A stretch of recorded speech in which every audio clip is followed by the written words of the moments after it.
ng Bayan Katunying at Jerry Dos por Dos. Kauna-unahan sa Pilipinas. Manila Broadcasting Company.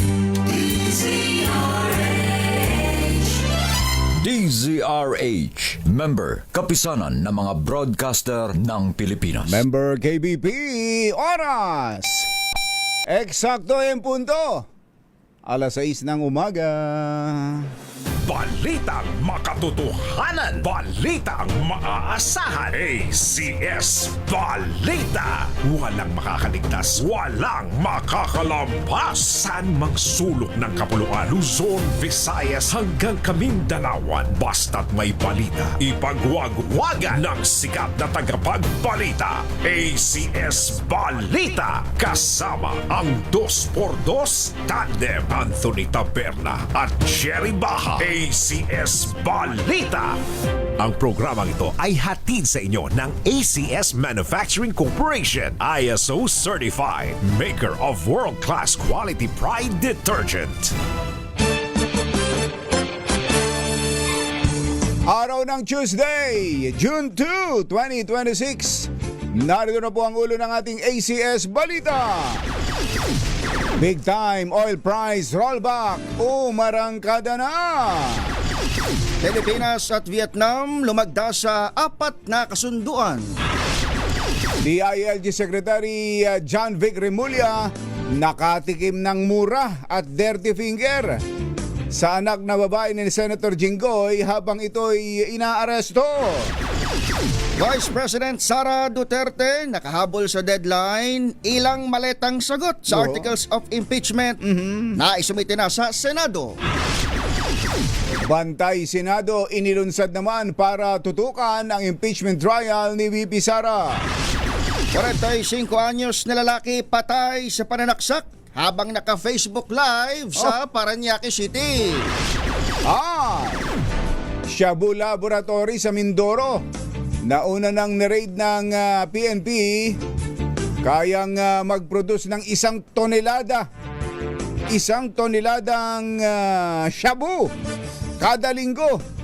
2 caretaker arestado. Magandang umaga Luzon, Visayas, Mindanao. Good morning Philippines. Hello world, kami po ang inyong mga tagapaghatid balita. Ayos sa Anthony Taberna, ako po si Edniel Parroso. Ito po si Jerry Baha. At ito ang ACS Balita. sa detalye ng ating mga balita, ito ang super good news. ACS Good News. Umarangkada na ang malakihang tapyas presyo sa mga produktong petrolyo. Ayon sa Department of Energy, nasa 10.86 ang minimum rollback sa kada litro ng kerosene o gas. Sa diesel naman ay 9.26. At ang diesel ay 9.26, samantalang sa gasolina ay 4.76. Ayan. Ito, Edniel, pag sinabing minimum, kasi ito'y government-mandated rollback, di ba? DOE ang nagtatakda. Itinagda na ng DOE, ibig sabihin, pwede silang mag-rollback ng mas mababa, ng mas malaki pa dyan. Ayan. Pero bawal silang magtaas. Bawal silang magtaas. Rollback lang ito. Rollback lang ito. Rollback Pero lang pag ito. oil price increase, pwede nilang taasan yung itong rollback na to. Halimbawa, yung sa gas 1086, gusto nung isang gasolina na 1186 ang kanyang ibabawas. mas generous yung isa. Mas generous yung isa. Pwedeng 12 rin. Ayan. Pwede rin. Ayan. Sa diesel 926. Pero kung gusto nung isa na gawing, ba't ba may butal pa? Di gawin na natin 10 piso. Pwede yun. Pero hindi pwedeng bawasan. Halimbawa, 926 sa diesel, gagawin mong 9 pesos lang. Ayan.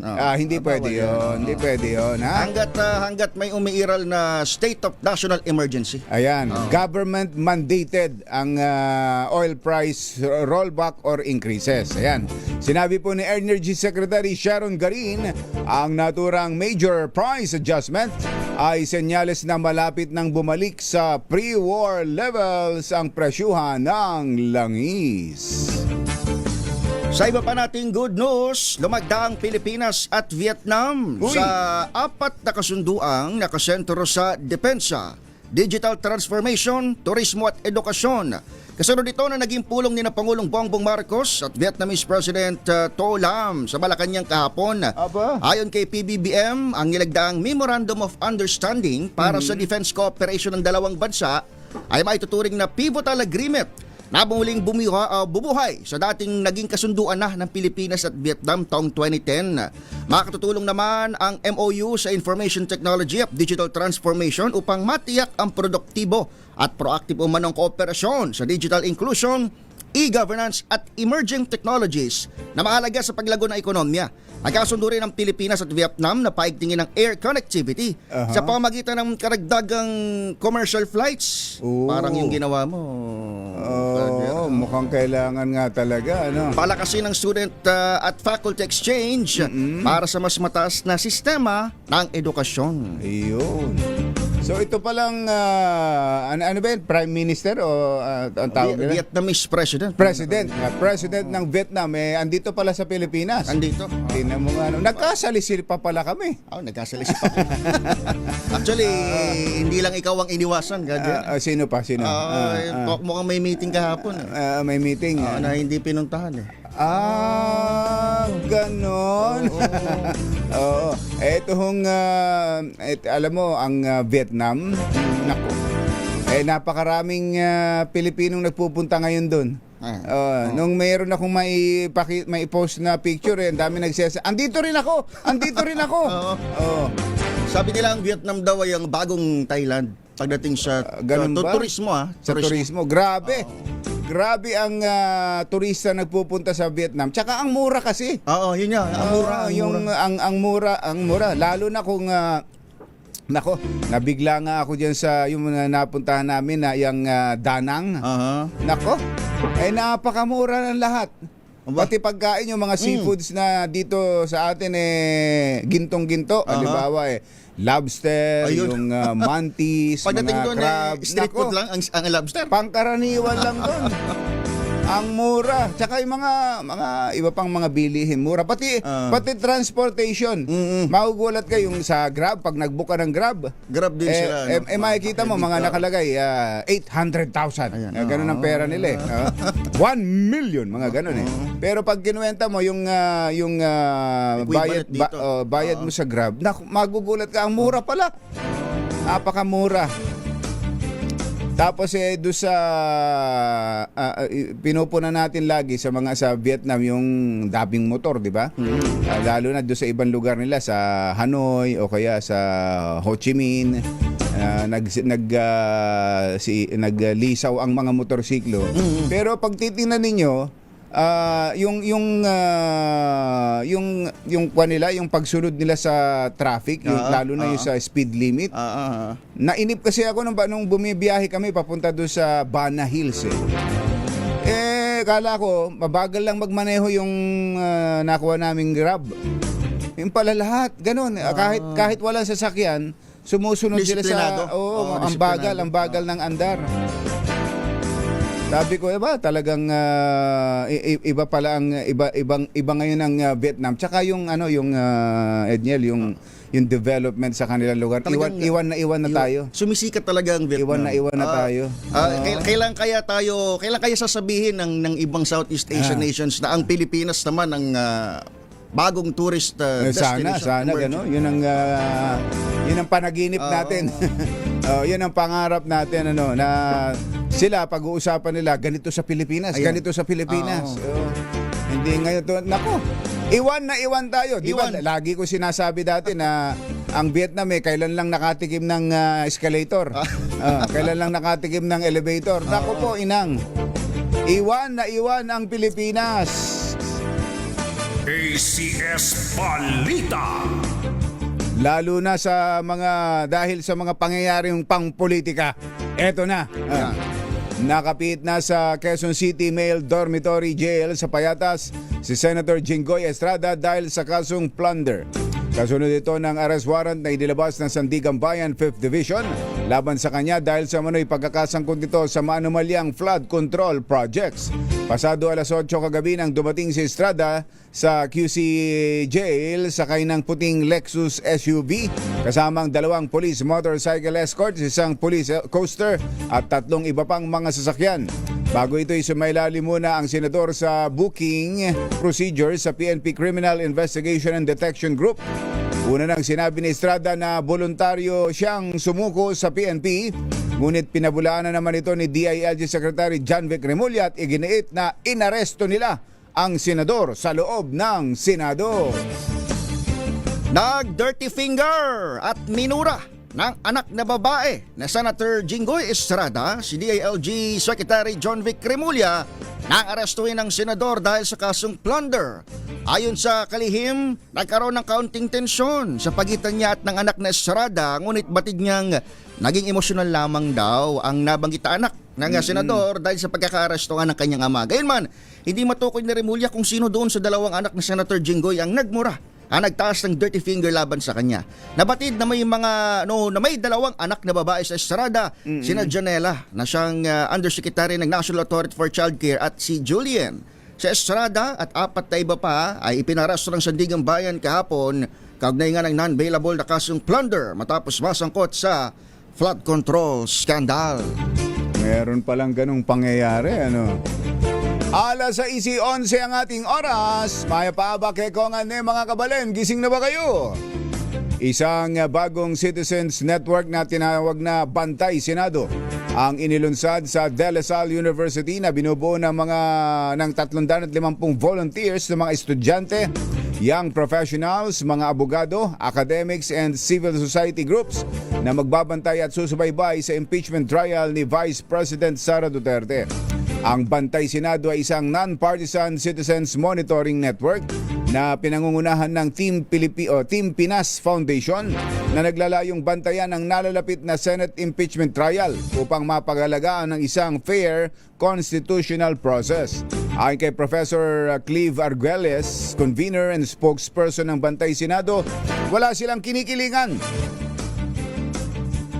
na panig sa usapin kung guilty o inosente si VP Sara at ang kanilang tanging misyon ay tiyakin na ang paglilitis ay magiging transparent, makatarungan na ayon sa konstitusyon at walang kinikilingan.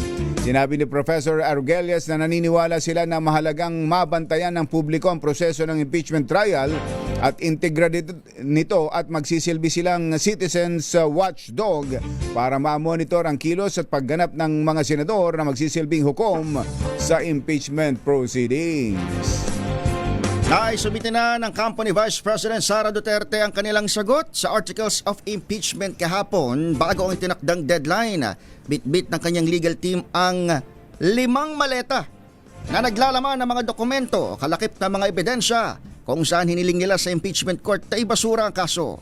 Opisyal namang tinanggap ni Senate Secretary at Concurrent Impeachment Court Clerk of Court Jose Luis Montales ang formal na tugon ng Vice President na kung alas 4:35 ng hapon kahapon.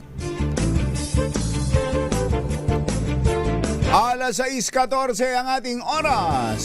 Susunod, Tito Boy. Isang 45 anyos na lalaki. Nako, pinagsasaksak ng kanyang kumpare habang naka-Facebook Live. Marioses, bakit kaya? Yan at iba pang mga nagbabagang balita sa pagpapatuloy ng ACS Balita. Alas 6:14. This time check is brought to you by Is Laundry Day Friday! Yuhuu! At pag Laundry Day Friday, all you need is Pride Washing Machine Detergent. May triple stain away formula kaya tanggalang makapit, madikit, malupit na dumit man siya kaya easy ang labada. Kaya pala mula noon hanggang ngayon, all you need is Pride. All you need is Pride. ACS. Ang 2x2 Tandem Anthony Taberna at Jerry Baja. ACS Balita. Alas 6:20 ang ating oras. Tuloy ang ACS Balita. Patay ang isang 45 anyos na lalaki matapos pagsasaksakin ng kanyang kumpare habang naka-Facebook Live. Ito po ay nangyari dyan sa Barangay San Isidro, Parañaque. Nagawa pang isugod sa pinakamalapit na ospital ang biktima pero idineklara ring dead on arrival dahil sa mga tinamong saksak sa iba't ibang bahagi ng katawan. Agad naman tumakas ang suspect matapos gawin ng krimen. Pero kalaunan ay ayan pala, ito ba mismo yung ano? Ay sus, Mario Josep. Kahit na naka-blurred na pala, ayun, nawala na yung pagka-blurred. Oo. Kitang-kita pa rin yung undayan. Ayan na, yung dugo. Ay sus, Mario Josep, ano? Agad namang tumakas ang suspect matapos gawin ng krimen pero kalaunan ay naaresto rin sa isinagawang hot pursuit operations ng Parañaque City Police. Naalam pa rin sa investigasyon ang motibo ng krimen. Tinatayang nasa 1 tonelada ng shabu kada linggo ang kayang iproduce ng nadiskubring pagawaan ng ilegal na droga sa Occidental Mindoro. Ayon kay Philippine National Police Drug Enforcement Group Chief, Police Brigadier General Elmer Ragay, batay yan sa ginawang pagtaya ng mga eksperto mula sa PIDEA. Mayo 29 ng salakayan ng naturang Shabu Laboratory kung saan naarestuan 2 caretakers nito. Kabilang sa mga na-recover ng otoridad, 4 na industrial-sized drums na naglalaman ng mga kemikal na ginagamit sa paggawa ng illegal drugs. Gayon din ang ilang laboratory equipment, malalaking storage tanks at generator set. Sinabi ni General Ragay na tukoy na nila ang umano'y boss ng mga naarestong caretaker na napag-alamang residente rin ng lugar ngunit madalas na nanunuluyam dito sa Metro Manila. Alas 6:23 ang ating oras. Mahupay nga aga, mga kasangkayan, mga kabugtuan, mata na kamo, gising na. Nasabat naman ng Bureau of Customs katuwang ang NBI ang nasa 35.4 halaga ng iposlit na imported na agricultural products sa isang cold storage facility sa Nueva Ecija. Kabilang sa mga nakumpiska ng BOC at NBI ang mahigit sa 6,000 bags ng yellow onions mula sa Holland, habang galing naman sa China ang mahigit sa 12,000 bags ng bawang at halos 5,000 bag ng yellow and red onions. Iniimbestigahan na ng NBI ang importer at iba pang nasa likod ng pagpupusilit ng naturang mga agri-products habang nagsasagawa na rin ang internal investigation para malaman kung may mga tauhan itong sangkot sa nasabing iligal na aktibidad. Ayon kay Customs Commissioner Ariel Nepomuceno, ang matagumpay nilang operasyon ay bahagi ng nagpapatuloy na commitment ng BOC na protektahan ang borders ng Pilipinas gayon din ang ating sektor ng agrikultura. Muling sumadsad ang halaga ng piso kontra sa dolyar. Ayon sa Bankers Association of the Philippines, nagsara ang palitan sa 61 pesos at 75 centavos kada US dollar kahapon, araw ng Lunes. Higit na mas mahina ito kaysa sa 61.59 per dollar na naitala naman noong araw ng Biyernes. Pinag-aaralan naman ng Department of Agriculture ang pagtatakda ng mas mataas na buying price ng NFA para sa palay upang matiyak nakikita pa rin ang mga magsasaka sa kabila ng banta ng El Nino at pagtaas ng gastos sa produksyon. Ayon kay DA Agriculture Secretary Francisco Chu Laurel, inatasan ni Pangulong Bongbong Marcos ang ahensya na protektahan ang kita ng mga magsasaka laban sa tumataas na presyo ng abono at krudo. Gitnang kalihim, magtatakda ang NFA ng buying price na 22 pesos kada kilo para sa basang palay habang 27 pesos kada kilo naman para sa tuyong palay bago ang simula ng anihan para magsilbing gabay sa presyuhan sa merkado. Naku panalong-panalo dito, Ediel, ang mga magsasaka natin. No? Biruin mo, yung basa 22. Yung tuyo ay 27. Sangka pa. Sasabihin nung iba, paano na yung 20 pesos pa na bigas? Doon pa lang kitang-kita natin talaga na yung gastos ng gobyerno sa subsidy para doon sa 20 pesos na bigas di ba? Malaki na. Malaki talaga. Dahil sa buying price pa lang sa mga magsasaka, 22 ang basa, gagawing tapos ang tuyo ay 27. Sinabi naman ni NFA Administrator Larry Lacson, magiging mas agresibo ang ahensya sa pagbili ng palay sa darating na anihan at naghahanda na rin sila ng karagdagan pang espasyo sa mga bodega para sa mas maraming ani. Yun. So magkukumpetensya ngayon ang mga rice traders at ang gobyerno. Pataasan sila ng pagbili ng palay sa mga magsasaka. Mas masarap pakinggan talaga, ano? Oo, Kaya lang sana talaga yun ang yun Kumbaga, ang parang pwedeng mamewang ngayon ng mga magsasaka natin. kaya dito sa mga parang gano'n na. Lumuhod ka muna. Parang ha? Hindi katulad dati na talagang iyak ang mga magsasaka natin. Kaya lang ka Jerry, bago lang itong balitang ito, may mga reports pa rin talaga na hirap magbenta. Yung mga kahit buwibili naman ng NFA. Ganon. Hirap magbenta ang mga yung ilan sa ating mga farmers. Malaki man ng benta. Sana nga talaga na ibebenta. Dapat iparating natin sa DA yan kay Secretary Laurel para NFA ang bibili dyan sa mataas ding presyo. Nilinaw ng National Bureau of Investigation na hindi itinuturing na suspect ang may bahay na Senator Ronald De La Rosa kaugnay ng isinasagawang investigasyon sa nangyaring putukan sa Senado. Ayon kay NBI Director Melvin Matibag, kinokonsulta pa nila sa Department of Justice ang planong pagpapasabina kay Miss Nancy De La Rosa. Sinabi ni Matibag na inirerespeto niya ang posisyon ni Senator Ping Lacson matapos itong sabihing trabahong tamad ang ipasabina ang misis ng hinahanap na senador. Pagilinaw ni Matibag, hindi intensyon ng NBI na tunungin si Nancy kung nasaan ang ICC wanted na senador. We are not considering the wife of Senator Bato a suspect or anything, but to shed light. Alam nyo, the people should understand, ang sampina, hindi kasi sinisampina dahil automatic akusado ka. Kaya kasi sinisampina, you can give reason to shed light on a matter. So matatanong ka na gano'n. So yun po yung sampina. Pag nakareceive tayo ng sampina sa NBA, huwag ko kayong matakot na isipin nyo kagad akusado kayo. You're being sampina probably as a witness or who can give something to shed light on a matter that the NBI will ask. Ayun. Yung pala yun, Edniel. Tinawag ba namang trabahong tamad ni Senator Ping? Talaga. Samantala, dismayado naman si Public Works Secretary Vince Dizon nang bumisita sa Rizal, Kalinga nang makitang sandbags lang ang ginamit at bara-bara lang ang inilagay na pagharang sa road slip sa Babalag, Kinama San Francisco National Road sa Barangay San Pedro sa nasabing lalawigan. Kaagad ipinagutos si Secretary Dizon na palitan ng tamang road safety devices ang mga sandbags. Ayan pala sandbag tapos ano yun? Bangin na yun Bangin na.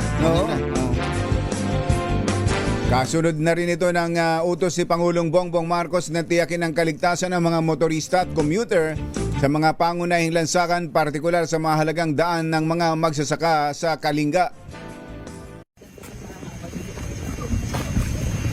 Ay, hindi pwede to. Unacceptable tong ganito. Temporary, sir. I know it's temporary, pero still. Di ba, hindi naman may off the shelf yan eh. Hindi naman 1 month ang ordering nito eh. Di bali, sir, we'll replace it. Oo, bumili na kayo ngayon. Ayusin namin to, Kap. Dapat yung tamang barrier to, hindi pwedeng ganyan. Oo, sana kasi. Tapos, sisimulan na ni DE yung pag-sheet pile natin para masimulan na natin maayos to.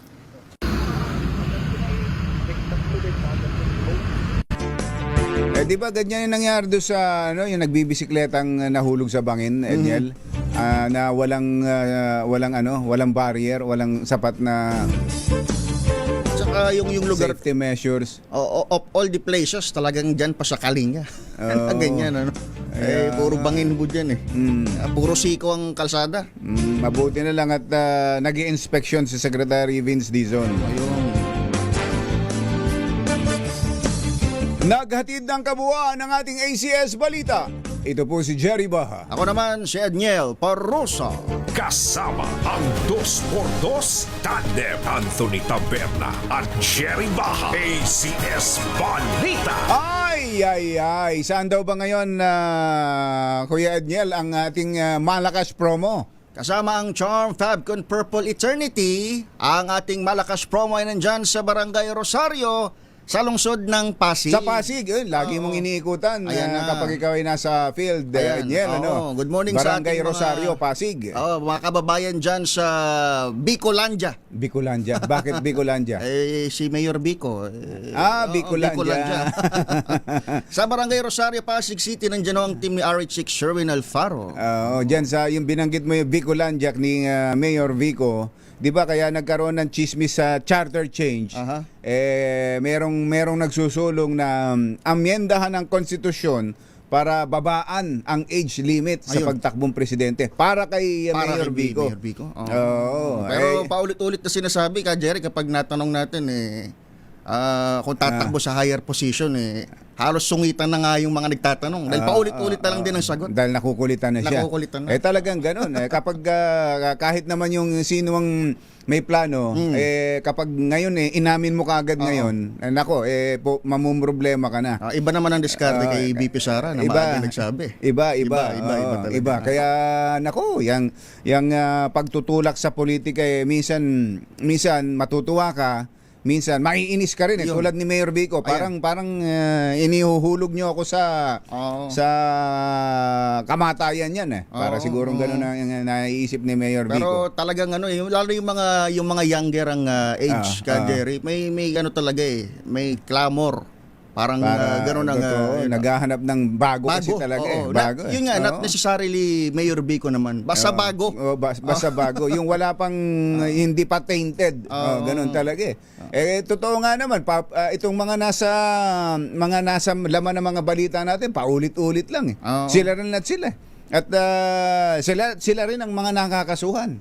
At may kinalaman lagi sa katiwalian, sa korupsyon. Kaya tama yung mga kabataan ngayon, tama yung kasabihang nasa kabataan ang pag-asa ng bayan. Ayan. Ito tulad ng mga magagandang kabataan na nandyan ngayon. Mga anong eskwelahan nga ulit? Sa BSU. BSU. Mga taga BSU, Bulacan State University. Ayan.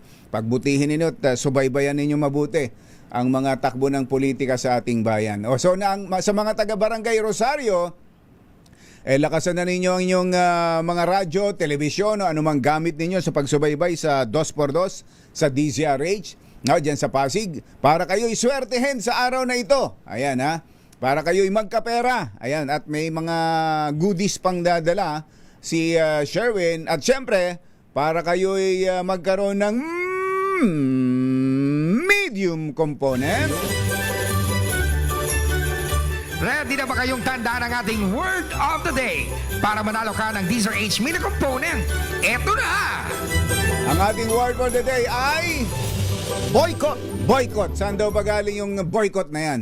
Kung nakikinig, malamang nakikinig ating mga kababayan sa #1 radio station. Malamang napakinggan nila ka, Jerry, ang pag-boycott ng majority senators sa kanilang dapat activity kahapon sa Senado. Yun nga pala, butit nabanggit mo yan kasi marami nag-aabang dun sa Senate session Kahapon. Ako nga kahit nasa aboard, aboard. nagmo-monitor ako. Tapos inaabangan ko na yung tiningnan ko sa YouTube Yung live nila. yung live nila. Wala. 7 p.m., 8 p.m., wala pa rin. Wala pa rin. Ano ba nangyari? Ba't ba hindi natuloy?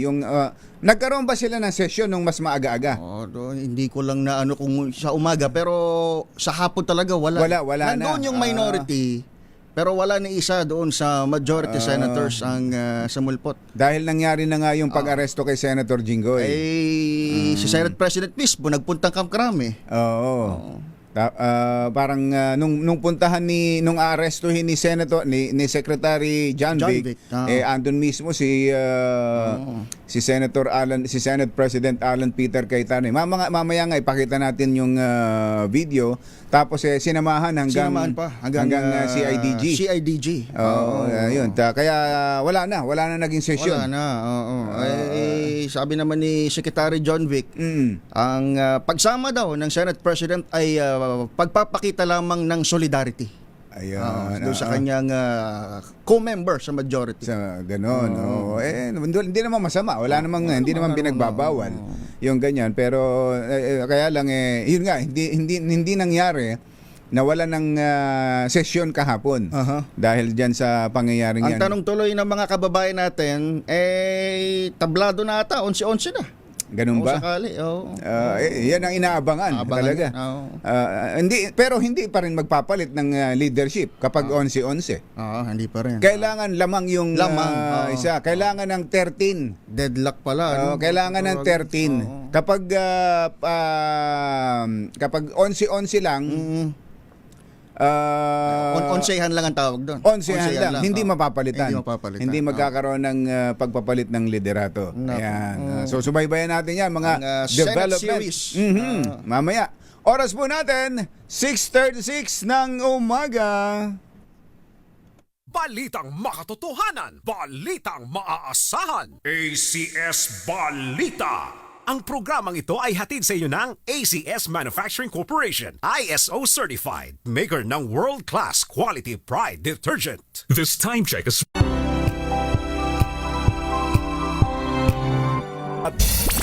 Humahagupit, lumalatay na komentaryo sa himpapawid.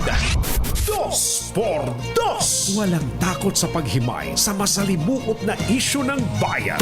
2 por 2. Humahataw na mga balita at impormasyon. 2 por 2. Ating damhin, ating lasapin ang hagupit na 2 por 2.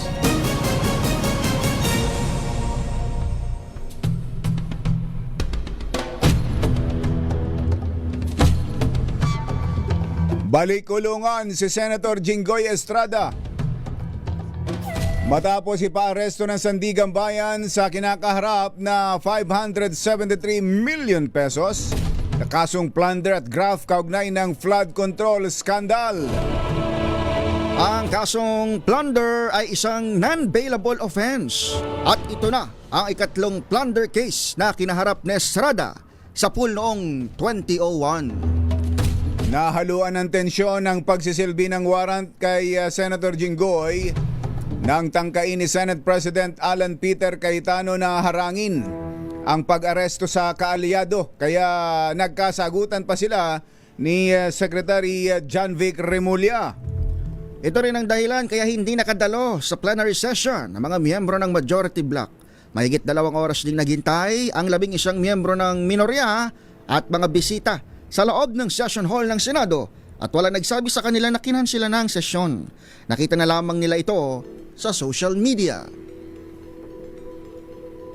Isyu ng bayan, katotohanan. 2 por 2. Pag maitim ang balak, magtago ka na. 2 por 2. Si Jerry at si Anthony, narito na. 2 por 2. Hahataw ng todo, urado ka. 2 por 2. Ang katotohanan, dala nila.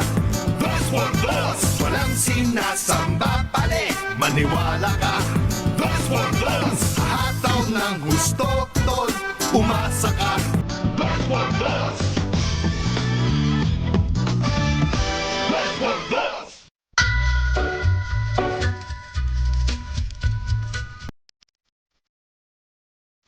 Hi. Magandang morning.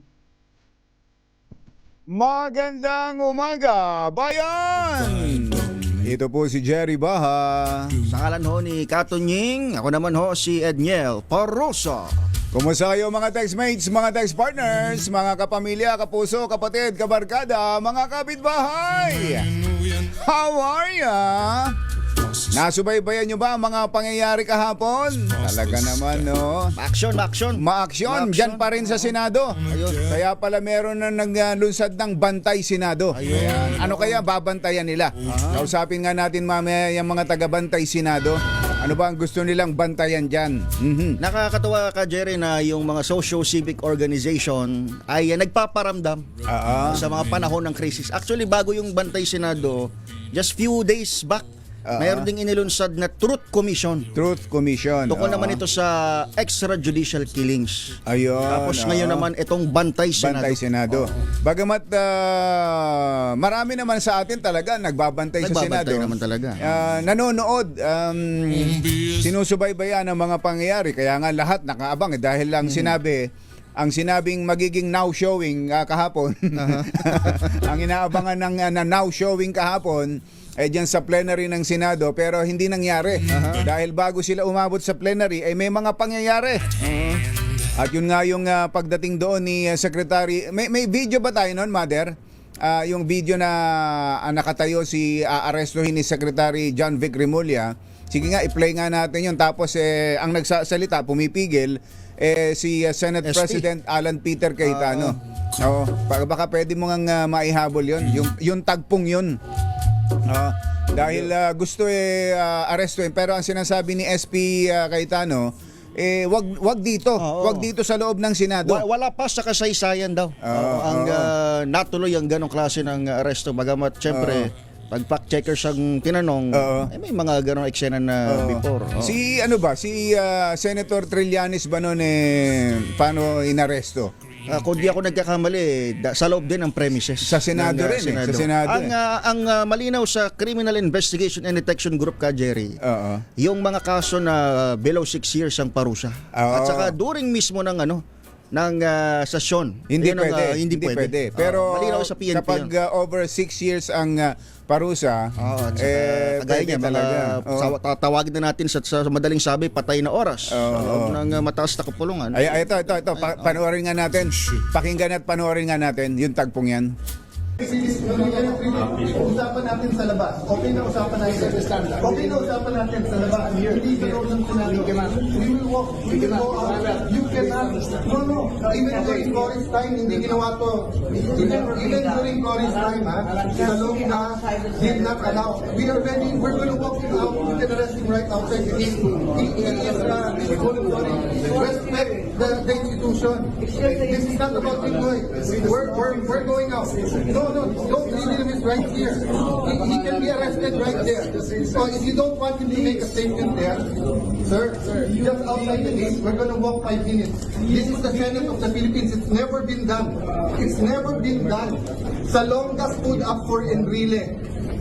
That's ang kalaban si Cory. Ang kaso rebellion. Anong ginawa? They walk out. We're just asking you to walk out.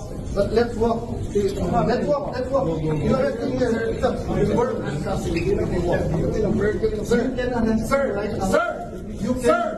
This is the Senate. Sir, I'm asking you. Sir, this is the last person you not for me. No, I did not do that. That's not for me. That's for the Senate, sir. You're just for the Senate. Sir, for the country. Allow us to. Sir, pumahay ka na. Allow us. Pumahay ka na. Right outside the door. Right outside the door. We decide something. Just we decide. Ganon, may ganong palang tagpo. Matataas na, sir. Tensyonado. So ang gusto lang ni, hindi naman hinahadlangan ni Senate President Alan Peter Cayetano yung pag-aresto. Ang kwan lang niya is wag dun sa loob ng Senado. Pero sabi lakad doon sila sa labas sila. Pero ano bang pagkatapos niyan, ano bang naging buong pangyayari? Dinala pa nila sa Camp Crame yung tension na yan. Ganon. Nagulat ang mga apports sa loob ng PNP headquarters dahil pagdating ng convoy nitong Interior Secretary kasama si Senator Jinggoy at CIDG, nandun si SP Cayetano. Andun pa rin. Pumunta rin doon. Sumama hanggang CIDG. Kaya tapos doon na ano ba may ginawa bahagyang tulakan. Syempre yung mga media at CIDG. Nabuwal pa nga isang puno, isang pinto. Pinto ng CIDG. Wawa naman yung PNP. Nabuwal yung pinto. Pero afterwards, pagbaba naman nila, hindi na humarap si Senate President Cayetano at sabi ni Secretary John Vic, mukhang goods naman daw sila. Ni Senate President. Pero ang version kasi ni SILG, ka Jerry, talagang hinaharang yung aresto. Oo, ganun. yun ang version niya. Hinaharang Oo. ng Senate leadership. Oo, kaya maririnig doon sa video na ating mga kababayan, sabi ni Sir John Vic, sabi niya, "Sir, the last person," sabi niya gano'n, Oo. "you put in custody escaped." Yun nga, yung nakaraan. Si Senator Bato. Oo, kaya yun ang idinidiin ngayon ng Interior Secretary. Ngayon, ang, Na ayaw niyang mangyari, maulit uli yun. at ang susunod na tanong in connection to that, sa mga susunod bang aresto pa? Sakaling mangyari ulit in the near future, ano na bang magiging dynamics talaga? Kasi Paano na parang magiging malabo. sistema? Kahapon, ang nakaplano sana talaga ay itutuloy nila yung talakayan tungkol doon sa pagboto ng online ng mga senador, di ba? Ayun, oo. Na yun ang pinagtatalunan na maigi ngayon ng mga senador. Pero hindi na ho natuloy yan dahil nangyari na nga itong pag-aresto. Kaya nga pinipilit nun. Ito ba, kaya ninyo inaaproba ito ay para sa mga kasamahang nakakasuhan at makukulong. Yun ang sabi ng nasa minority. Kaya tuloy ang kung ang minority ay may walkout, ang majority ay may boycott. Ayun. Ganun na pala nangyari. Ganun na kanilang tama pala. Kailangan nga pala talagang bantayan natin ang Senado. Yan. Mamaya magtatanong tayo dun sa mga naglunsad ng samahang bantay Senado. Oras po natin, 6 na minuto na lang, alas 7 na ng umaga.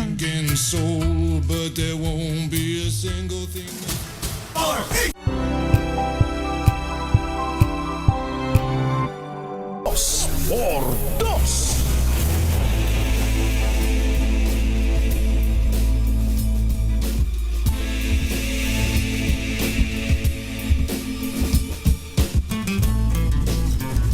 Tatlong minuto na lang, alas 7 na. Kailangan bang bantayan ng Senado? Ayan.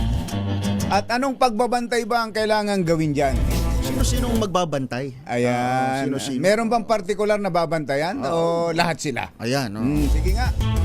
Tanungin nga natin itong inilunsad na Bantay Senado, ang kanilang spokesperson, si Professor Clive Argelias. Professor, magandang morning. Si Ka Jerry at si Edniel po ito. Hello, Prof. Hello. Magandang umaga.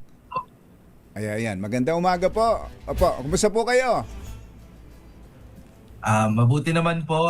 Kahapon nga po inilunsad namin ng Bantay Senado. Maraming salamat po sa imbitasyon sa DZRH. Ayan, opo. Yun. Unang tanong po namin ano po bang ang babantayan sa Senado? May particular ho bang grupo sa mga nangyayari kasi ngayon, talagang parang ang taong bayan ay nagbabantay na. Hindi lang nanonood, inaabangan ang mga pangyayari sa Senado. Kaya ginagawang memes afterward. Ayan, oo. Ano ho ba, yung bang inyong inilunsad, anong layunin at para saan? Yan. Yes. Yung Bantay Senado po ay samahan po ito ng mga iba't ibang volunteers mula po sa mga legal experts hanggang sa mga estudyante, mga akademiko, iba pang mga profesional na ang ating pong layunin ay bantayan po yung pagsasagawa ng Senado noong impeachment trial ni Vice President Sara Duterte. Gusto natin na patas at walang kinikilingan o impartial yung magiging daloy ng buong paglilitis doon sa ikalawang Pangulo. Wala namang partikular na senador na talagang nakafocus lang nating bantayan, kundi lahat po ng mga senator judges. Pero hindi naman ho sa parang naggusto niyong bantayan ng Senado para i-convict si VP Sara. Hindi ho ba ganoon? Hindi po, dahil non-partisan po yung ating Bantay Senado at sa ngayon po ang aming pong panawagan ay bantayan po yung buong proseso. Wala pong posisyon na dapat ay may sala o ipawalang sala ng ating mga senador, si VP Sara. Ngayon po ang interes po namin sa Bantay Senado ay tignan natin yung ebidensya, igalang yung testimonya, at dapat po yung mga senator judges hindi yung kanilang personal na interes, mga political na kalkulasyon. Sana ang kanila pong bigyang diin, no, sa kanilang pagde-decide kung paano po sila boboto, yung magiging ebidensya sa paglilitis. Oo. So wala kayong pinapanigan na halimbawa gusto ninyo i-convict kapag hindi Walang posisyon. kapag hindi kinonvict hindi tama yan. Kasi may ganun na professor na kapag hindi kinonvict si VP Sara parang ang dating hindi totoo yung paglilitis na yan. Unfair. Hindi po ganun ang layunin ng Bantay Senado. Malayo po 'yan dun sa ating layunin, no, Jerry and Niel. In fact, ang tingin nga namin, no, kung lalabas po dito sa paglilitis na ito, hindi naman pala makatotohanan yung mga ebidensya. Kaduda-duda po yung mga testimonya laban doon sa ikalawang pangulo. Baka dapat ay hindi po i-convict ng mga senator judges, no, si VP Sara, kasi hindi naman pala maganda yung mga ebidensya.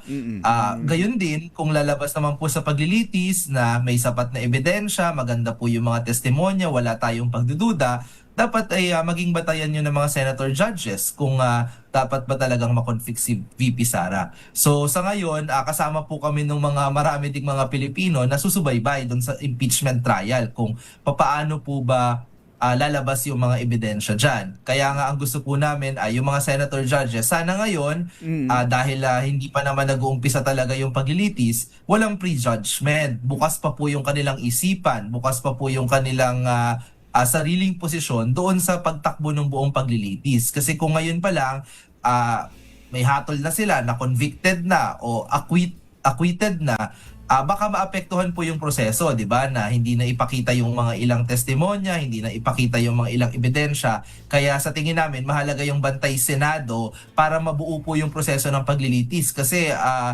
sa mga nagdaang impeachment trial, isa pa lang yung successful na impeachment trial natin sa kasaysayan ng ating bansa. Yan po yung kay Chief Justice Corona. Aborted hindi na interrupted yung impeachment trial kay dating Pangulong Joseph Estrada. So may worries, 'di ba, na baka mamaya hindi po makompleto yung buong proseso. Sir, going into the technicalities, Professor, paano ba kayo magbabantay? Paano yung tantusan ba yan? At saka paano yung output? Ano pwedeng i-expect ng ating publiko mula sa bibig ng Bantay Senado?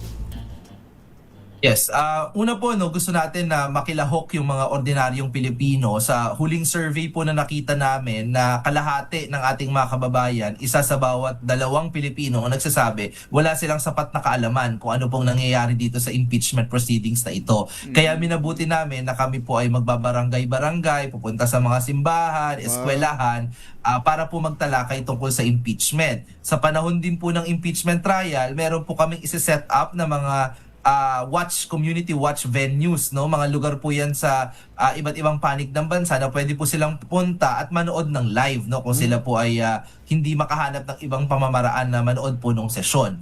Pero mahalaga po doon dahil magkakaroon ng mga legal jargon, mga abogado po yan, no, na magtatalo-talo sa panahon ng impeachment trial. Maglalabas din po kami ng mga pinadaling summary, pinadaling pagsusuri kung ano po yung nangyari doon sa araw ng trial na yon, na mas mailalapit yung buong impeachment trial doon sa publiko. At panghuli po, kagaya ng nabanggit ninyo, meron po kaming public scorecard, no. Tatantusan po natin yung mga senator judges kung sablay ba, mainam ba yung performance nila. Ganoon na din po sa prosecutors at saka sa defense team. Oo. Kaya lang paano ho yan kung ang gusto ho ng kampo ni VP Sara i-dismiss na kaagad yung kaso laban sa kanya. Yan, no. Well, kami po, syempre, nasa naman yan, no, nasa kamay naman ng mga senator judges kung paano po nila sasagutin yan doon, yung request ng kampo ni VP Sara. Pero sa tingin namin, sa Bantay Senado, dahil mahigit 80% naman na mga miyembro po ng Kamara ng House of Representatives yung nag-endorse ng articles of impeachment, tingin namin na may batayan para magkaroon ng isang buong impeachment trial na hindi prematurely ay itigil yung impeachment trial. Ikalawa po, nilabas lang kahapon ng Okta Research, no, isang national survey na 7 sa bawat 10 Pilipino, no, ano po yan, 74%, kung tama yung pagkakaalala ko, ay suportado po nila na magkaroon po ng impeachment trial. Itong 74%, kagaya po ng Bantay Senado, hindi nila pa sinasabi na dapat i-convict, dapat i-acquit si VP Sara. But at this point, meron pong malinaw na majority ng ating mga kababayan, kagaya po namin sa Bantay Senado, ang nagsasabi po dapat magkaroon ng impeachment trial. Tama po kayo. 74% po ito, survey ng Octa Research. At kung mapapansin natin, kahit sa mga previous surveys ng Octa Research, talagang mataas. Meron silang 69% na nung nakaraang March, merong 78% nung April, 80% ng July. Ibig sabihin, mas mas maraming mga Pilipino, mayorya ng mga Pilipino ang gusto sumalang humarap si VP Sara sa impeachment trial. At kayo sa Bantay Senado, ganun din ang gusto po ninyong mangyari. Oo, no, sa Bantay Senado. And in fact, meron din naman pong mga taga-suporta no ng ikalawang pangulo doon sa aming network kasi wala namang requirement na dapat ay hindi ka supporter ni VP Sara. At kahit sila mismo din gusto nilang harapin po ni Vice President yung mismong mga aligasyon kasi naudlot na yung unang impeachment noong nakaraang taon. Ito na siguro din yung pagkakataon para magkaharap-harap na at malaman po yung katotohanan. And then, by all means, kung ma-acquit, mako-convict, at least matutuldukan na yung mga aligasyon din kay VP Sara. Hindi ho kaya, Professor, na mas magandang bantay impeachment ang maging tawag natin. Total, impeachment yung trial yung tututukan ninyo. Pero ngayon, bantay Senado muna kayo. Bantayan nyo muna yung nangyayari ngayon sa Senado. Tsaka July pa, kailan ba ang arangkada nitong Oo nga sa dami ho ng mga pangyayari ngayon sa Senado, mukhang tama. Mukhang tamang maging aktibo ang bantay Senado ngayon sa mga pangyayari, Professor. Tama po kayo na dapat talaga ang originally ang naisip po noong ating yung volunteers network ay baka dapat impeachment watch, pero dahil din dun sa tinatakbo po ng Senado, may layunin na din na baka pagkatapos po nung trial ay kung gusto pa po nung ating mga volunteer citizen observers ay maaari po talagang mag-focus na din sa pagbabantay dun sa Senado. Mukha po kasing sa ating pong mga kakulitan ng ating mga senador kailangan po ata nilang bantayan para gampanan po yung kanilang trabaho, no? Halimbawa, yung sa kahapon lang maglalabas kami ng statement ngayong araw na may may concern, no? Nagpapahayag po kami ng concern sa Bantay Senado na hindi nagpapatuloy yung sesyon, no? Dahil po walang quorum, dahil hindi po pumasok yung majority block kasunod ng pag-aresto po kay Senator Jinggoy Estrada. Syempre, bukod po dun sa maaaring madelay yung impeachment trial, maaari din pong madelay yung kanilang mismong trabaho bilang mga mambabatas, di ba? Medyo matagal-tagal na ata yung last na nakapagsalang po sila ng kanilang gawain na mag-review ng mga batas, di ba? Dahil po sa mga nangyayari dyan sa Senado. So, binabantayan din po namin yan. May mga obserbasyon kasi, Professor Edniel, na lahat ng pangyayaring yan sa Senado mula na magpalitan ng leadership, may kinalaman din talaga sa impeachment ni VP Sara. At ito nga, binabagit nga ni Professor Clive, ang pangamba nila ka, Jerry, baka pati yung start na impeachment, ma-delay. Dahil dito sa mga Senate serye na yan. Yes, parang I think wala naman pong kumbinsido sa ating mga kababayan na wala pong kinalaman yung impeachment trial doon sa mga nagdaang linggo sa Senado, doon sa mga pagbabago po ng liderato, yung nangyaring barilan at iba pa pong drama doon sa Senate, no? Kaya nga tingin namin mabuti talaga na may Bantay Senado para alam po ng ating mga senador na hindi lang naman nanonood yung ating mga mamamayan, no? Ay sila binabantayan po sila na hindi pwedeng yung pangamba natin na baka mamaya meron pong delays, baka may sabotage or obstruction doon sa mismong impeachment trial. At hindi naman po nila masisisi kung yung mga ordinaryong mamamayan ay may pangamba dahil ito po yung nakikita sa ngayon doon sa ating Senado. Kailangan bang magkaroon ulit ng palitan sa tingin ninyo para sa palagay ng Bantay Senado ay magkaroon ulit ng leadership change sa Senado? O okay naman kayo dito sa kasalukuyang leadership? hands off naman po yung Bantay Senado kung gusto po ng ating mga senators na magpalit ng kanilang leadership, no? Pero bukas po yung Bantay Senado na sumuporta po sa Senate President na gagampanan po yung kanyang tungkulin na mag-preside po sa isang impeachment court. So, halimbawa po niyan kahapon, ang presiding officer po si Senate President Alan Peter Cayetano, medyo nakakadismaya, di ba, na hindi po siya nagpakita doon sa dapat na sesyon ng Senado. So we are also worried na sa mga susunod na panahon, maaari din po bang yung impeachment court ay nawawalan ng presiding officer at hindi makapaggawa ng kanyang trabaho. Maaari kasing maging source ng delay.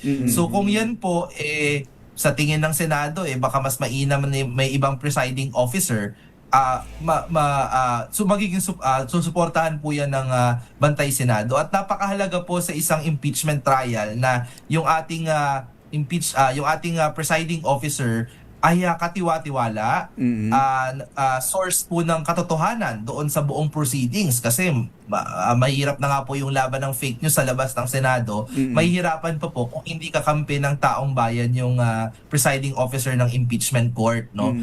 So yun din po, no? So kung tingin nila may mas katiwa-tiwala na Senate President na maaaring magpatakbo ng ating paglilitis, we welcome po yan ng Bantay Senado. At yun ba ang magiging opisyal ng stand ngayon ng Bantay Senado ang manawagan para doon sa isang mas katiwa-tiwala na liderato dito ho sa mataas na kapulungan ng Kongreso? Sa tingin po natin, no, sa Bantay Senado na kay Senate President Alan Peter Cayetano sa kasalukuyan, sana po panindigan niya yung pagiging isang katiwa-tiwala na presiding officer, at kung hindi naman po kaya ni Alan Peter Cayetano yan, no, susuportahan po namin kung sa tingin ng ibang mga senador ay meron po silang may offer sa publiko na mas mainam na Senate President. Professor, maraming salamat sa oras. Magandang umaga po. Lagi kaming makikipag-ugnayan sa inyo at sa pagbabantay ninyo, at kami rin ay magbabantay. Magbabantay sa Bantay Senado rin. Maraming salamat po at magbantayan po tayo, Jerry at Daniel. Thank you. Thank you, sir. Professor Cleve Arguelles ng Bantay Senado.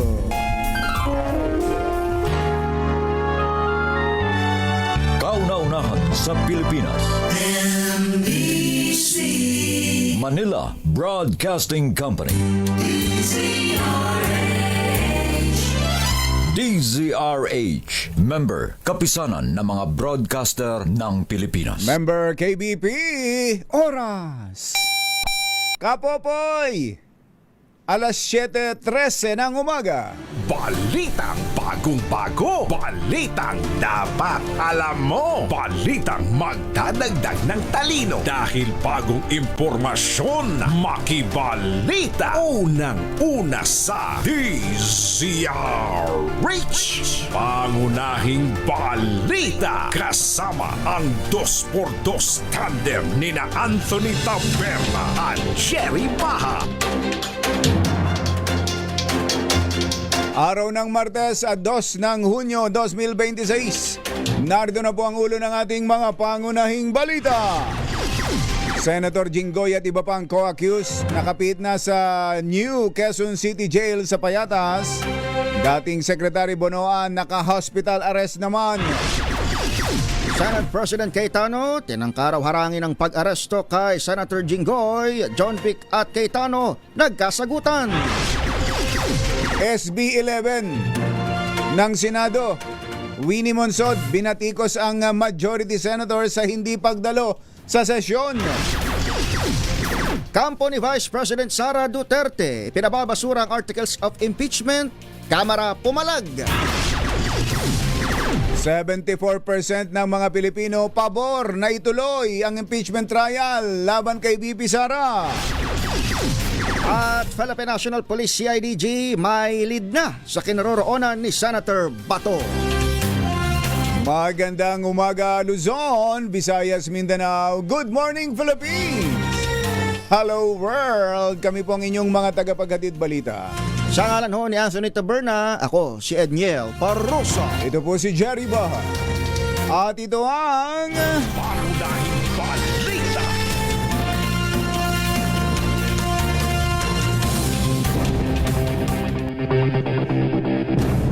Sa detalye ng ating mga balita,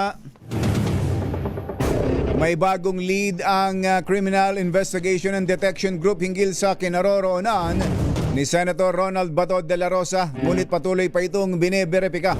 Ayon kay CIDG Director Robert Alexander Morico, bahagi ng kanilang manhunt operations ang pagtukoy sa mga taong posibleng tumutulong sa senador habang ito'y pinag-ahanap kaugnay ng warrant ng International Criminal Court.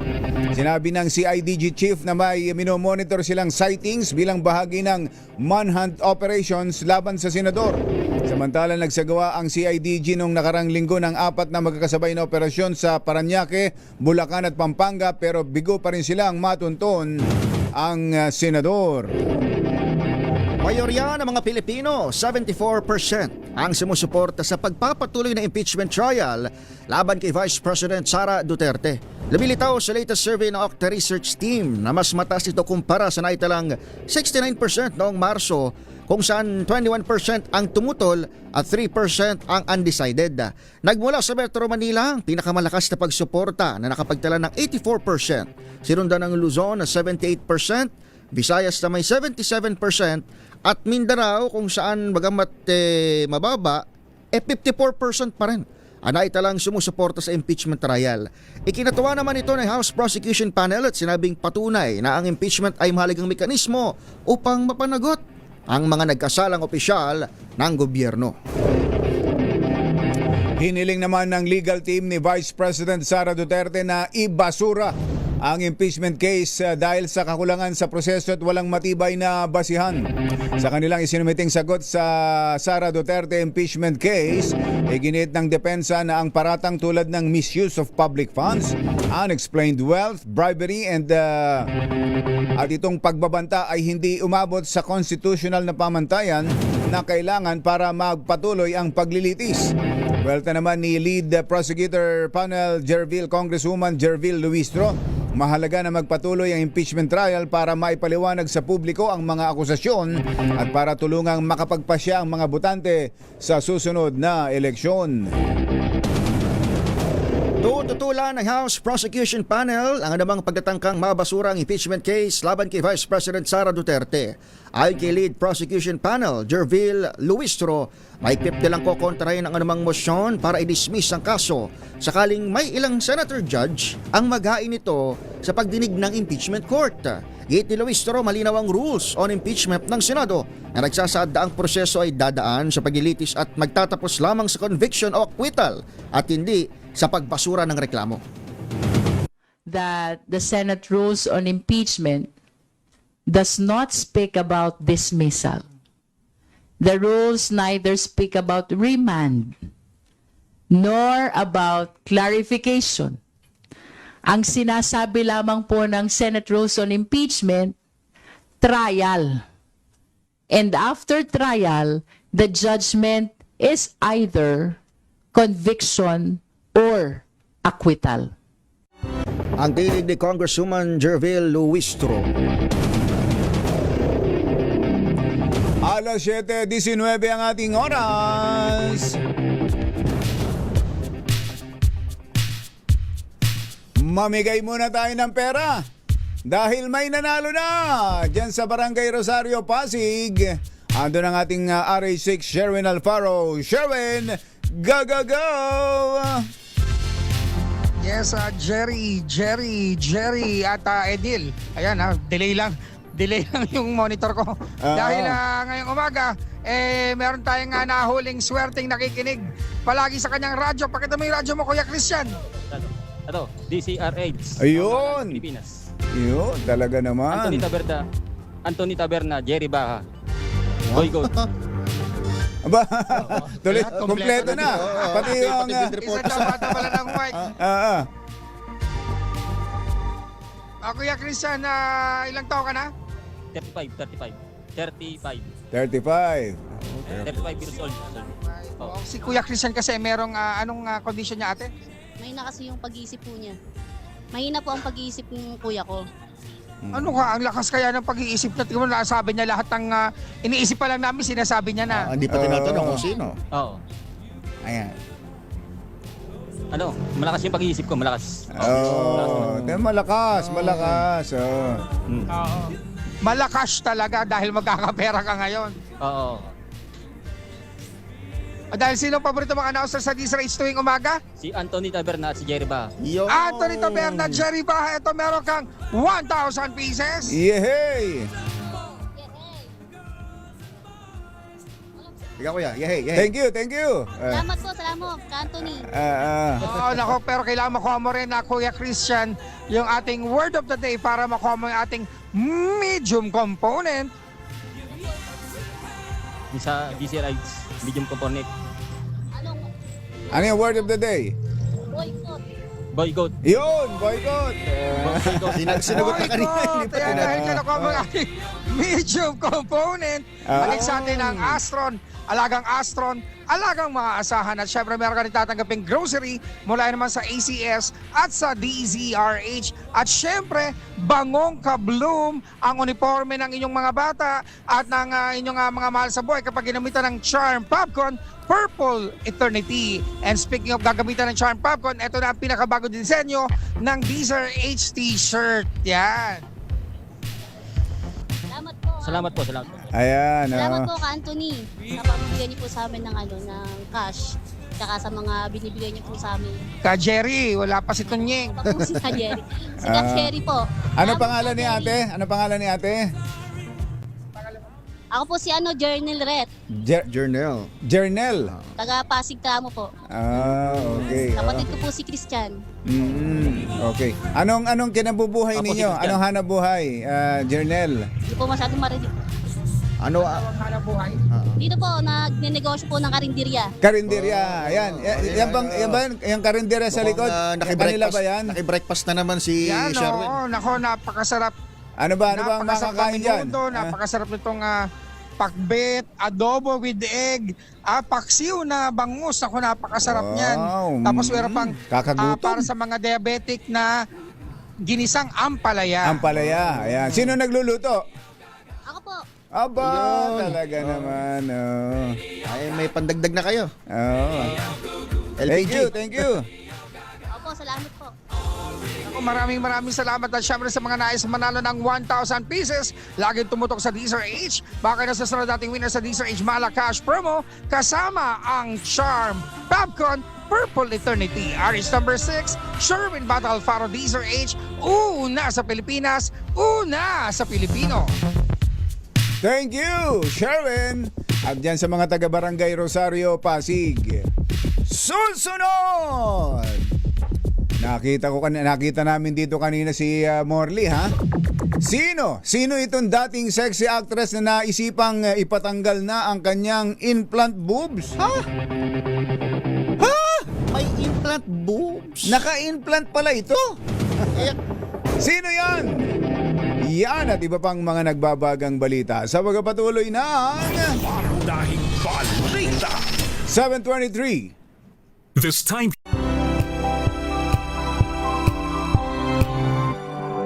Bagong balita sa DZRH. Pangunahing balita.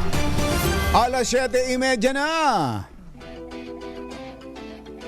Makibalita nga tayo sa Senado. Bantay Senado. Ayan. Ano ba ang now showing ngayon sa Senado? Mukhang yan ang inaabangan talaga. What's next? Anong next attraction? Usually may mga teaser dapat Kaya hingi tayo ng teaser. kasabi natin si Senator JV Harris ito. Senator JV, magandang morning. Good morning, Senator. Yes, magandang umaga sa iyo, Mac Jerry, at sa ating mga tagapakinig. Kasama ka rito si Edniel Yes, sir. Good morning, sir. JV. Ano ba ina-expect natin ngayon? May anong showing mamaya sa Senado? Hindi ko na alam kung ano ito na inaabangan ng kataong bayan, yung Senateflix. Senateflix. Kaya nga Opo. Siyempre kahapon medyo nalungkot din kami dahil Monday yan at inaasahan po natin na ipupukok ang gabel dahil yan ay regular session po namin. At nagulat din kami sa minority na hindi po sumipot ang mga miyembro ng majority kahapon. Siyempre may state na naman po ang ang minority ngayon na hindi na ang posisyon ng minority ay hindi po ito about the independence of the Senate, kundi ito ay parang isang lumalabas sa pag-boycott, no? Dahil sa nangyari kahapon sa pag-aresto ng aking kapatid, Senator Jiggy Estrada, ng majority bloc, na sa tingin namin ay dapat tinuloy pa rin ang sesyon dahil ito po ay aming tungkulin, no? Yan ay ating constitutional duty po. Pero may pasabi ba sila? May kahit sinong from Senate President Alan Peter Cayetano o kaya sa sino mang nasa majority na ganun ang mangyayari, na walang magiging sesyon? Nalaman na lang ho namin mga 6 o'clock na 5 o'clock kasi dahil dapat may bisita yung Prime Minister ng Vietnam na nag-cancel din. So 3-5 o'clock magsimula ang session, alas 6 na, nandun pa rin kami at wala pa rin yung majority. Nagtanong na, no, si minority leader natin na si Senator Soto kung ano na status. So sabi ni SecGen na hindi rin nila alam, tapos bumalik na yun nga, may statement na po si Senate President Alan Cayetano na hinihikayat ang minority na sumama, no, na parang silent protest, na remain quiet, no, para doon sa threat of ang sabi nila threat of through the independence of the Senate, no. So kaya siyempre dapat kasi yan ang minority pwede naman mag-cancel ng session. Sa aking sa aking almost ilang years na ako sa Senado ay yun nga, yung pag tinatag na force majeure, kung mayroong bagyo, may kalamidad or any other emergency situation, pwede po yun, no? At halimbawa rin po ay basta konsultahin po ang minority leader ng Senate President. Pag sumang-ayon ay pwede hong pag-usapan, pero kahapon po kasi ay walang konsultasyon, kaya nagulat din kami kasi kaya nga ho kami nandun kahapon. Nag-aantay ng session. Nag-aantay kayo ng session. Andun mismo kayo sa plenary, Sen. JV? Tama, nandun ho kami kahapon. Nag-aantay hanggang almost 7 o'clock na ho kami umalis. 2 oras kami nag-aantay. 2 oras kayo. Before 5, andun na kayo hanggang before 7? Mga ganong oras po yata kami umalis. Ang tagal nyo pala. Nandun kayo sa loob ng session hall. Na walang abiso. Tapos naghihintay. Nasabihan kami mga 6:30 na, 6 o'clock siguro. May statement ako si Senate President Alan Cayetano. Kaya doon na nalaman na hindi na pala magkakaroon ng session. Pero pinatayan nga daw ba kayo ng aircon habang kayo nandun sa session hall? Well, si Senator Tulfo nagsabi na yan. At, medyo umilit na rin po ng bahagya. Pero ang sabi nung inangal namin, sabi ay nag-trip lang daw yung power. Kaya maya-maya ay lumamig naman. Okay. So, yun po. Nung una ay umilit ng sandali. Sa ilalim ho ba ng Senate rules, talagang pag wala ang majority o pag wala ang Senate President, hindi makakapag-simula ng sesyon? Opo, kailangan ho dando ng majority at minority. No? Madalas nga kahit na kumpleto na, kahit may quorum, inaantay talaga ng Senate President o ng presiding officer ang minority leader at least, no? Para may representasyon ang minority. So, yan ay parang protocol, gentleman's agreement, no? Between the majority and minority. Senator, lumilitaw kasi ngayon na bandang 6 o pasado alas 6 ng gabi na kayo nasabihan at doon yung napasa yung statement ni Senate President Alan Peter. Pero ano ba talaga raw yung rason doon sa majority side kung bakit wala na isa sa kanilang sumulpot as early as mga 5 p.m., Senator? Nandun na sa statement ni Senator Cayetano yata, no, na parang sinabi na rin po na ang majority ay hindi na rin po papasok hapon. Pero nalaman na lang namin yan habang kami nag-aantay. Ang binabagitan nilang dahilan, binabandera, Senator, gusto nilang ipakita sa lahat yung independensya raw ng mataas na kapulungan. Parang ganito. Well, Yan po ang ano, no? Basta sa ang minority po ay meron ako kami statement din na it's not about Senate independence. Ang issue kahapon at ang position ay parang boycott ito sa nangyari kasi pag-aresto kahapon. Pag-aresto kay Senator ikaw ba, Senator JV? Inoobserbahan ng iba ang reaction mo nung mahuli si Senator Jinggoy. Si brother. Ano ba ang naramdaman ninyo nung mangyari ulit yan? Alam mo, Box Jerry, no? Open book naman na hindi kami talaga malapit na magkapatid ever since. Pero hindi naman ako hipokritong tao na hindi ako nasabing kung hindi ako nalulungkot. Siyempre nakakalungkot din, no? Bilang kapatid. Kahit papaano kadugo ko yan. Bilang kasamahan sa Senado, sa Senado, naman kami magtrabaho. So, siyempre nakakalungkot din na naisip ko rin yung kanyang pamilya. Siyempre napakalungkot na itong itong panahon nito para sa kanila. Kaya lang, bagamat ako'y nalulungkot bilang colleague at pamilya, napakahirap, Bok Jerry, kasi itimbangin mo dahil ako rin ay isang halal na lingkod bayan, halal na sila ito na ating bansa, pero din ho tayong mandato, no, na kailangan nating umusad. Sa akin po, no, kailangan nating umusad ang batas para lumabas ang katotohanan, no, na for the benefit of yung pong akusado rin para mapatunayan kung siya may pagkakasala o wala. Kaya ang korte na po ang bahala dyan. At sa huli, siyempre ang kailangan natin ay manaig na hustisya, no? Dahil pinag-uusapan dito ay accountability at pera ng taong bayan. At ang korte na po ang mag-determine yan. No? So, mahirap, no? Sa totoo lang, mahirap timbangin dahil andyan yung iyong relasyon bilang kamag-anak, pero nandun din yung iyong mandato, no? Bilang isang public servant na kinakailangan, sabi nga ng batas, na in all considerations, what is right should prevail. No? So, meron tayong gano'n na sinasabi sa ating pong batas. Pero yung pag-aresto sa kanya sa loob ng Senado, tama ba yon? At first time, may nakikipagtalo kasi kahapon si Senate President Alan Peter Cayetano kay Secretary John Vic na hindi raw dapat ganon. Wala pa raw ganon. Wala pa raw ganon. Nasa sa loob ng Senado huhulihin ang isang senador. Well, ang pinag-usapan kahapon, nangyari na rin po yan dati. Hindi ko na kung kaya Senator Enrile pa yun noon, no? Kaya Justice Secretary, hindi pinayagan ng Senate President while in session sa session hall. Pero tulad nung kay Senator Trillanes. Senator Trillanes. Nag-ano sila, parang tulad din kahapon, voluntaryong sumama na rin po, no, sa mga law enforcers, no, sa mga pulis. Kaya pareho rin po siguro yung nangyari kahapon. Okay. So anong next step?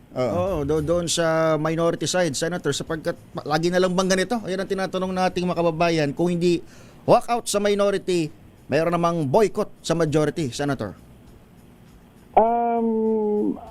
Ang balak ko namin, basta magpakita kami sa sesyon, no, na itong 2 araw na lang ho kami. May mga third reading pa ho kami na sayang po, no, lalo na yung naturalization, nandun na po yung mga maglalaro ng gilas. Tapos, ang naalala ko, no, yung commission on appointments, dahil kung mag-adjourn na, ay meron mga ilang opisyalis, no, mga magiging general pa naman, na baka rin kung hindi sila ma-confirm, ay kawawa po, magbe-birthday po sila. So, nakakaawa naman po, no, na sana po ito'y ating responsibilidad na mag-convene para ma-confirm din na last week, huling pagkakataon na ma-confirm ng mga daraan ng commission appointments. Lalo-lalo na po ang concern ko po yung magbe-birthday ng mga opisyalis ng Armed Forces of the Philippines na maaring hindi na ho sila ma-promote, no, dahil sila ay mag-overage na. So, yun po ang aking po inaalala. At yung mga trabaho natin. So, meron kayong ilang remaining days bago mag-adjourn? Kailan ba bakasyon? dapat hanggang bukas na lang Wednesday. So, okay. basta ako po, bala ko po pumasok ngayon, bukas para yun nga po, ang aking pong talagang inaalala itong sa CA, no, na sana po confirm itong mga opisyalis na hindi naman sila dapat madamay dito sa nangyayari po sa Senado. Ilan na ba kayo? Kaya na bang magpalit ng Senate leadership? Ngayon ba solid pa rin naman ho yung 11. Pero 11, halos naging, pero pantay na halos no? 11, hindi.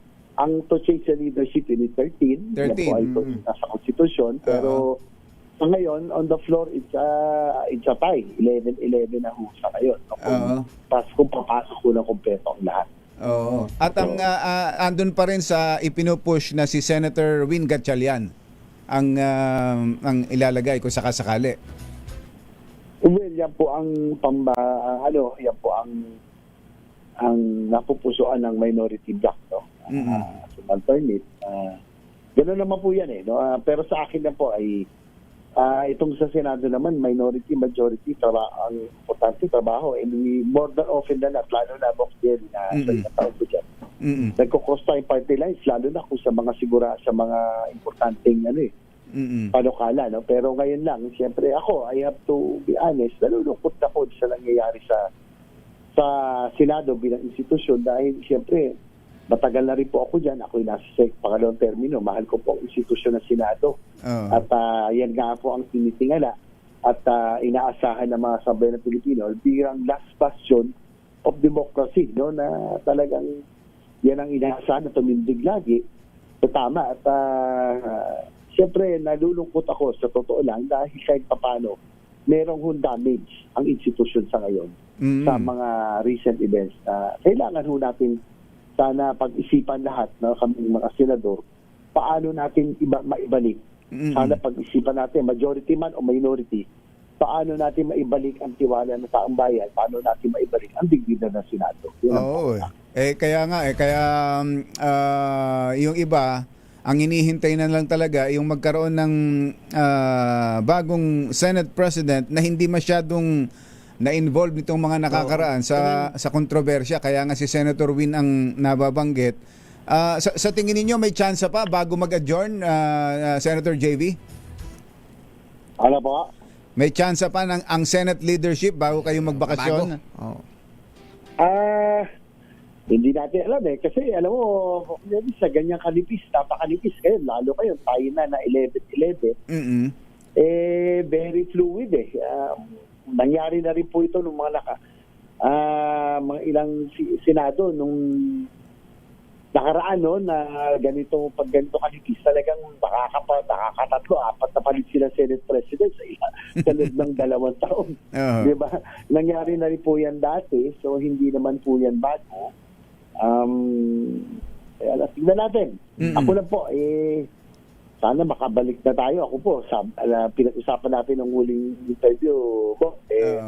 Ako nalulungkot dahil yung advokasya natin, halimbawa, universal healthcare na aking pong baby, sana mas natututukan natin. Although gumaganda na, pero sana ito yung pinag-usapan natin. Yung infrastructure development, na paggaling ka ng Vietnam, Thailand at iba pa, pag uwi mo ng Pilipinas para tayo na pag-iwanan, sana ito rin ang ating pinag-usapan para makahabol tayo. Puro awayan dyan sa Senado ang nangyayaring usapan. Senator JB, makikibalita ulit kami sa iyo. Nabigyan mo kami ng update. At sana nga sa lalong madaling panahon maayos na. Ako naman sana may ayos natin, maibalik natin tumala sa institusyon. Both majority and minority, no, na sabi ko ay gusto ko maging independent, kaya lang sa ngayon sa nangyayari sa Senado ay damage sa institution. Ang kailangan natin maibalik ang tiwala ay yung honor at dignidad ng Senado na pinagkakatiwalaan ng taong bayan.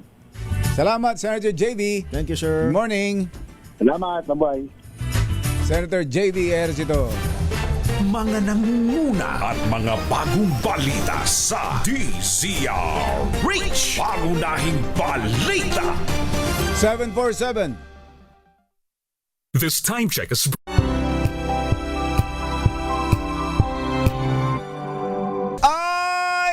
ay, kabilis talaga ng oras, ano, Edniel, ano? Parang magwi-weekend na naman, This coming June 4 to 7 pala, Thursday to Sunday, merong event dyan na Edniel sa World Trade Center dito sa Pasay. Sa likod. Oo. Discover what's next para sa Cherry Auto Philippines sa darating na Philippine International Motor Show. June 4 to 7, World Trade Center.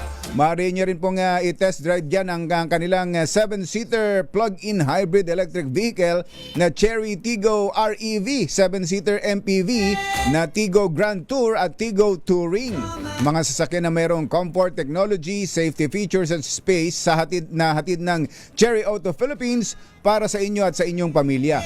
Bisitahin ng Cherry Super Hybrid Hub sa Philippine International Motor Show sa World Trade Center, June 4 to 7 yan. Simula Thursday hanggang sa Sunday. Ayun. Tingnan mo nga naman, ano. Eto na. Jerry Baha at Anthony Taberna sa 2x2 sa DZRH. Go, Ediel. Si RH5 Val Gonzales ay nakabantay dyan sa labas ng Quezon City Jail dahil kagabi ikinumit na nga ho ng Sandigang Bayan si Senator Jinggoy Estrada. RH5 Val Gonzales, kumusta dyan? Val. Edgel. Go ahead, Val. Edgel at Jerry. Nako, nasisira linya. Senator Jinggoy Ayan. Bago din yung earphones Pagkakasama na ngayon ito si Senator Jinggoy Estrada at tatlo pa nitong mga co-accused na sina Engineers Denril Cesar Cortuna, Manny Bulusan at Arturo Gonzales. Batay sa informasyon na Jerry Atedgel mula sa Bureau of Jail Management and Technology ay nasa general population area itong si Senador Jinggoy Estrada at kapwa mga akusado. Matapos mabigyan ng medical clearance kagabi ay pinasok na sila dun sa bahagi ng general population alinsunod na rin doon ang procedure ng PJNP facility. Ibig sabihin na Jerry ay yung kasama nila ngayon nitong apat na akusado sa 573 billion peso flood control anomaly. Ang kasama nila ay yung mga bagong pasok na mga bilanggo. Patay din sa panuntunan ay 7 araw muna na mananatili sila dito sa general population area. Bago naman talaga dun sa kanilang selda. Samantala yung isa pang co-accused, itong si dating DPWH Secretary Manuel Manny Bonoan ay nasa PNP General Hospital dahil nga dun sa naranasan nitong pagtaas ng kanyang blood pressure kaya siya sinugod dun sa PNP General Hospital sa loob mismo ng Kampok Rame. Una nang tiniyak Jerry at Edel, itong si DILG Secretary John Vic Rimulya na walang special treatment na ibibigay dito kay Senador Jinggoy Estrada at kapwa akusado dito sa BJMP facility dito sa Payatas, Quezon City. Wala pang ibinibigay na informasyon Jerry at Edel kung maring magkasama sa selda itong sina Estrada at nakakulong din na si dating Senador Ramon Monglidia Jr. Kumpara kahapon ay normal na yung sitwasyon, hindi katulad kahapon na maraming mga tauhan itong BJMP na nakabantay dito sa labas. Itong pilan ngayon ay ilan na lamang, normal na yung sitwasyon kaya ilan na lamang yung mga gwardiya mula sa BJMP. Nabawasan na yung bilang ng BJMP officers at personnel na nagbabantay dito sa gate mismo nitong bilangguan. Wala pa rin impormasyon kung mayroong darating na mga bisita na kamag-anak itong si Senador Jinggoy Estrada at tatlo pang mga kapwa-akusado na dadalaw ngayong umagang ito. At kanina, Edgel at Jerry, ay dumaan dito sa aking likuran, dito sa gate ito, yung isang o dalawang sasakyan ng BJNP na yung van, nagdadala ito ng mga PDL dahil ngayong oras na ito, alas 8:30, 30 minutes pa ang ay magkakaroon naman ng pagdinig sa kaso nitong si Senador Revilla Jr. sa 3rd Division ng Sandigan Bayan doon sa kanyang kasong malversation. Alas 8:30 yung hearing. Dumana dito yung sasakyan pero batay doon sa impormasyong aking nakuha ay may waiver of appearance itong si Senador Bong Revilla kaya hindi niya kailangang dumalo doon sa pagdinig sa kanyang kaso dyan sa 3rd Division ng Sandigan Bayan kundi yung lumabas lamang yung kanyang mga kapwa akusado na dinala na doon sa bahagi ng Sandigan Bayan. Siya lang yung sitwasyon mula rito sa New Payatas, Quezon City Jail, dito sa Quezon City. Kasama ko pa rin si Clifford Javier Jr. Ako si Val Gonzales, DZRH, una sa Pilipinas, una sa Pilipino. Thank you, Val! Magandang dilag. Dahil ang ating magandang dilag sumugod dito sa studio mismo. para dito sa kanyang istoryang sexy actress na nagpatanggal ng implant. Sino yan? Hindi ba siya yan? Iatid sa atin ang ating showbiz legend, Marley Alinio. Magandang morning, Marley! Yes! Magandang morning, Luzon, Visayas at Mindanao. Kung si Senator Jingoy Estrada nakatakdang makulong itong si actress, pinalaya. Aba? Pinalaya niya yung kanyang Bubchina Mirasol. Pinatanggal.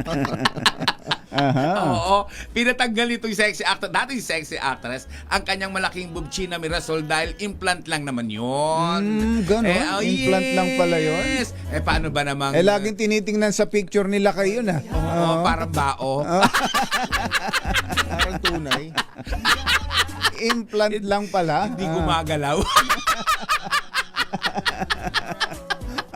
At eto na, pinatanggal nga niya kasi nga, syempre hindi na siya nagpapasexy pa. Dahil hindi niya na kailangang magpakita ng Bubchina Mirasol. Kaya kung makikita mo ngayon, ang naturang actress ay flat na ang kanyang chest. So, alam ko, naging bahagi ng pagka-binata ninyo to, Edniel. Binata pa. Natapahat, binata pa pala si Edniel, no? Binata pa yan. Binata pa yan. Alam nyo kung sino ito? Sino? Pag sinabi ay mayaman, di ba parang Richie, Rika, mga ganon. Hi kay Deo Macalma, kay Sir Deo Macalma na napakagwapo, yummy. Ako po si Morley Alinio para sa DZRH, una sa Pilipinas. Babu! Nagalit sila kay Deo. Kulang daw sa clue. Kulang. Bubulong na lang ni Morley. Ay, thank you, Edniel, sa iyong pagsaklolo. Wala ka bang babatiin? Batiin na natin ang nakikinig sa atin ng The Manila Standard. Uy, taga si Manila Boss Standard. Peter Paul Duran. Ayan, si Joshua Lau, Boy Pogo. At saan ka ba ngayon? At sa mga tropa dyan sa PNP Press Corps sa Camp Crame. Ayan. Nakabantay doon sa PNP General Hospital, Oh, talaga. Kay Secretary Manny Bonoan. Bye! Happy weekend! Damdaming bayan! Susunod na!